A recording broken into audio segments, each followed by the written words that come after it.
ఈ సినిమా మీద నాకు ముందు నుంచి ఒక పాజిటివ్ ఇంప్రెషన్ నడుస్తుంది. అంటే సినిమా బాగుంటుందా లేదా అన్న డౌట్ రాకుండా సినిమా బాగానే ఉంటది కానీ ఎంత బాగుంటుందో చూద్దాం అన్నట్టు. సో ఈ మూవీ నాకు నచ్చడంలో పెద్దగా ఆశ్చర్యం లేదు కానీ నేను ఊహించిన వాటితో పాటు ఊహించని మెరిట్స్ కూడా ఈ మూవీలో కొన్ని కనబడ్డాయి. సో వాటి గురించి మాట్లాడుకుందాం, నచ్చని కొన్ని విషయాల గురించి కూడా మాట్లాడుకుందాం. ఎంత ప్రీ పాజిటివ్ ఒపీనియన్తో ఈ మూవీకి వెళ్ళినప్పటికీ స్టార్టింగ్ లో వచ్చిన సూర్య ఇంట్రొడక్షన్ సీక్వెన్స్ ని చూస్తున్నప్పుడు మాత్రం మరి ఇదేమవుతారా బాబు, కొంపతీస్ రిమైనింగ్ మూవీ కూడా ఇలానే ఉంటుందా అని భయం వేసింది.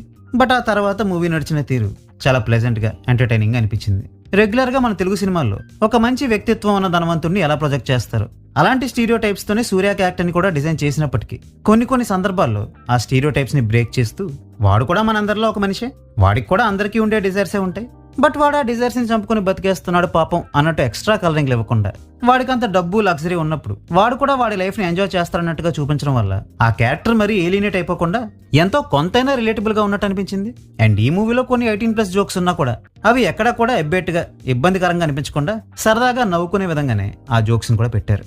ఫస్ట్ హాఫ్ అంతా కూడా సూర్య, మమిత అండ్ రాధిక క్యారెక్టర్స్ చుట్టే స్టోరీ మొత్తం తిరుగుతుంది. అండ్ ముగ్గురు కూడా చాలా బాగా పర్ఫామ్ చేశారు. ఇక సెకండ్ హాఫ్ లో స్టోరీ ఇంకో డైరెక్షన్ తీసుకుని సూరజ్ బర్జాతియా మూవీస్ జోన్ లోకి వెళ్తుంది.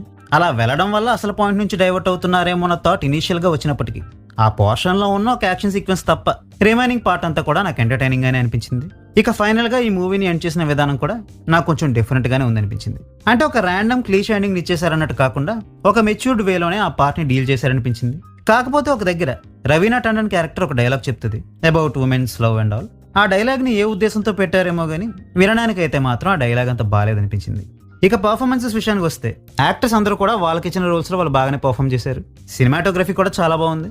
మ్యూజిక్ వైజ్ వెడ్డింగ్ సాంగ్ నాకు అంతగా నచ్చలేదు కానీ రిమైనింగ్ సాంగ్స్ అయితే బాగానే ఉన్నాయి. బ్యాక్గ్రౌండ్ స్కోర్ కూడా బాగానే ఉంది. సో ఫైనల్ గా ఈ మూవీని నేను మీకు రికమెండ్ చేస్తానా అంటే స్టోరీ వైజ్ ఈ మూవీలో పెద్దగా ట్విస్ట్లు టర్న్ లాంటివి ఏమీ ఉండవు.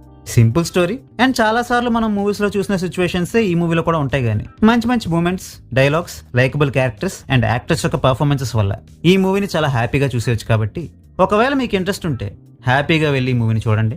మూవీని చూశాక మీకేమనిపించిందో కామెంట్ చేసి చెప్పండి. సో ఇంతటితో ఈ వీడియో సమాప్తం. మళ్ళీ ఇంకో వీడియోతో కలుద్దాం. అంతవరకు సెలవు, టాటా బాయ్.